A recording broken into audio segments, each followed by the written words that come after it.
Hello friends, Patrick here. Long time no see. Haven't put a video up for a long time. How you doing today? My latest book that I'm working on, just wanted to read you a little excerpt. It's a collection of essays on democracy. It's called Key Concepts in Critical Theory, Democracy, edited by Philip Green.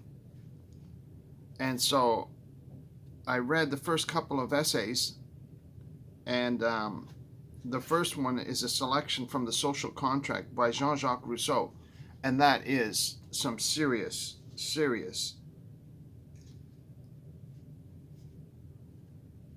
delightful reading. All I can say is just really enjoyed reading this guy. Never read him before. I've heard of him, but never read him before, and I thought, wow. And he's got a couple of essays in here, and I'm reading it. I skipped right down to the next one, from The Social Contract by Jean-Jacques Rousseau. That stuff is amazing. But what I want to read for you today is from John Stuart Mill, and it's from his essay called Considerations on Representative Government.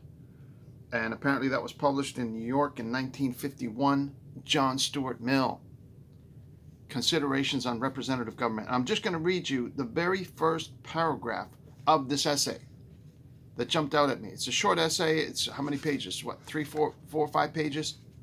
And this is the first paragraph I want to share with you. Please, if you'll bear with me. Here we go.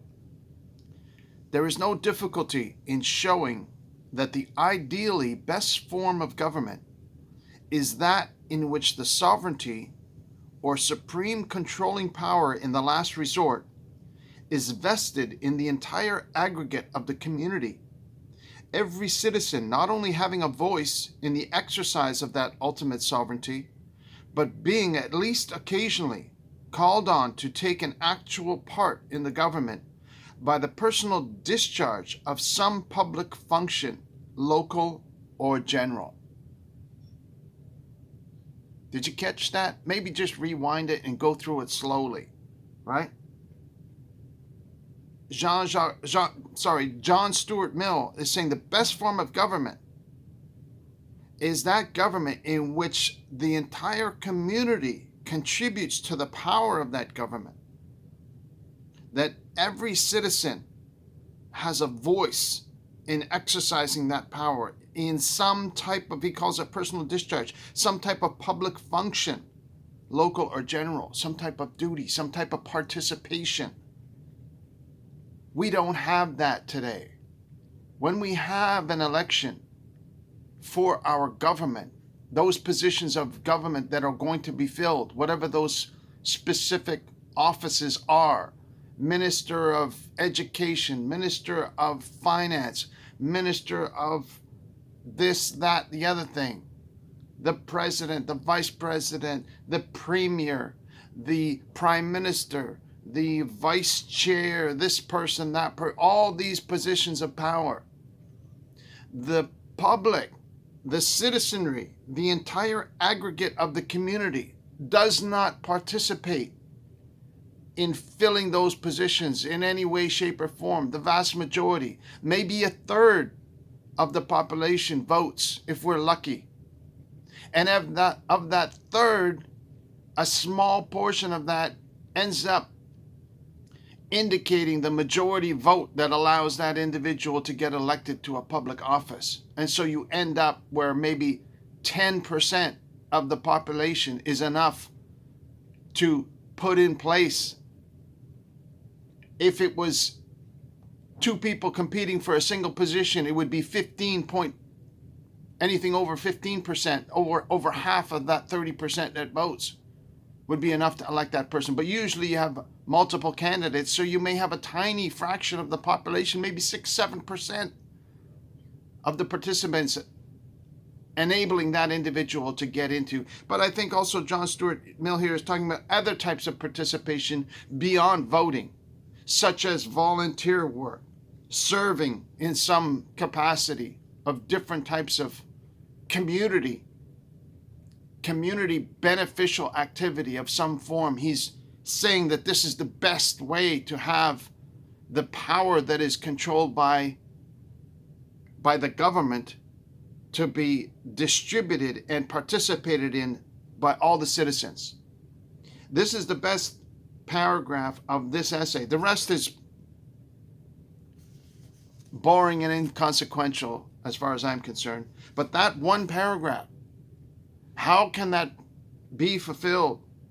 How can every citizen not only have a voice? Let's just take that first part. How can every citizen actually have a voice?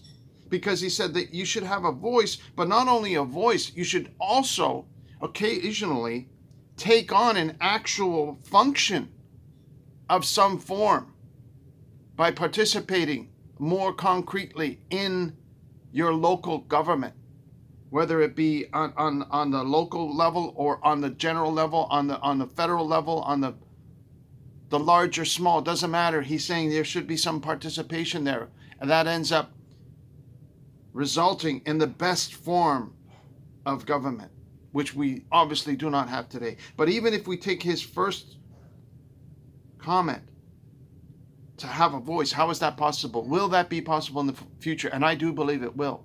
I believe in the future, through things like technology, every person will, I hopefully not be coerced, but hopefully be incentivized some way by making that access so easy, instead of having to go to a polling station or a polling booth or even a dial-in. It's getting easier. Now you got phone in and you've got mail in. Well, eventually it will be simply a selection on a smartphone where that identity will be tied to your identity, hopefully voluntarily, hopefully without totalitarian control, through likely something along the lines of blockchain technology, where there is a digital identity verifiable, smart contracts and all that stuff. I don't understand at all, but I know that we are moving towards better digital applications than we had in the past that are verifiable and immutable. They use these terms like immutable, and so you cannot change it, right? And it would protect against what we hear so much being thrown about today, accusations on either side. Oh, this wasn't done fairly, and that's not right, and this wasn't counted properly. And so in the future, hopefully every citizen will be able to participate because it will be connected to their identity, either through your notebook or through your smartphone or through your digital device, to say, yes, this is me. Maybe it's identified through your voice, through your scan of whatever is necessary to provide that confirmation. They'll find a way around it that'll be voluntary, but also beneficial to the individual, so that they can say, yes, here, I've voted. I've put my name in. And then when it comes my turn to participate in a local government in some small way, I'll be able to fulfill that duty to the best of my capacity. For some people, obviously, will be more than others, and other people will be shut in and incapacitated and won't be able to as much.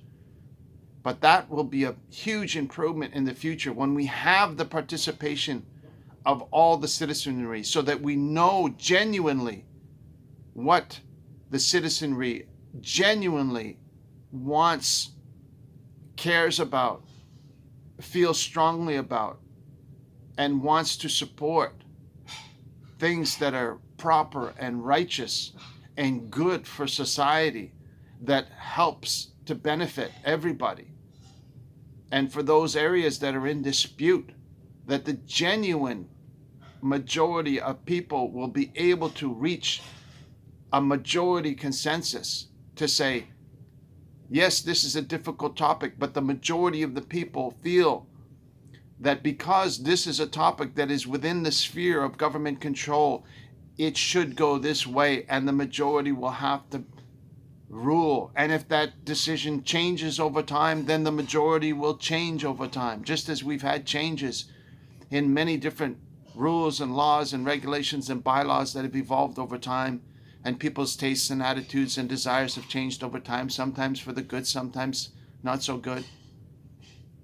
But we would avoid those situations where you have a small minority being influenced by corporate greed, profit, corruption, improper motives that do not benefit the citizenry, that do not benefit society as a whole, that do not protect the unprotected, that do not protect our surroundings, our environment, our what have you. And we see the result of rampant pollution, rampant corruption, rampant decay that doesn't help anybody. We have to protect ourselves from those things. And so this paragraph that I read to you gives me hope that that desire hasn't changed. It's still within people from the 1950s to today, and far earlier than that, of course. For hundreds of years, people have been desiring equitable human activity, have been desiring peaceful cohabitation, peaceful civilization to progress forward to the benefit of all. And look how far we've gone, where we can live today in relative peace and harmony in many areas of the world, in many cities around the world, where you can travel to and visit and see that people all over the world desire the same thing, to live in peace and harmony with their neighbors. And hopefully we can continue on that path in peace and cooperation, brotherly love, sisterly love, cooperation, camaraderie. That's my hope for you and for me. Thank you for watching. God bless you. I'm going to try and dig through this. And when I find something that jumps out at me, like that paragraph that I read to you today, I'm going to endeavor to share it with you. And Jean-Jacques Rousseau has got so many quotable statements in here that I'm going to have to make a list of them. There's so many. This other one, John Stuart Mill, well, like I said, I really enjoyed the first paragraph, but the balance of it, I'll just have to leave off for now. But we'll continue, and I hope that you're really doing well. I love you very much. I know God loves you. He loves us. He wants us to do well. And so have yourself a fantastic day. I hope you're able to get out and get some fresh air. I don't know when my next video will be, but I'll try and put something on video sooner rather than later. Hopefully something before the end of the year. If not, I'll see you in 2023. But take good care of yourself, and we'll talk to you again really soon, okay? Take care. I love you. Take care. Get some fresh air. Bye-bye now. We'll talk to you soon. Bye-bye. Bye.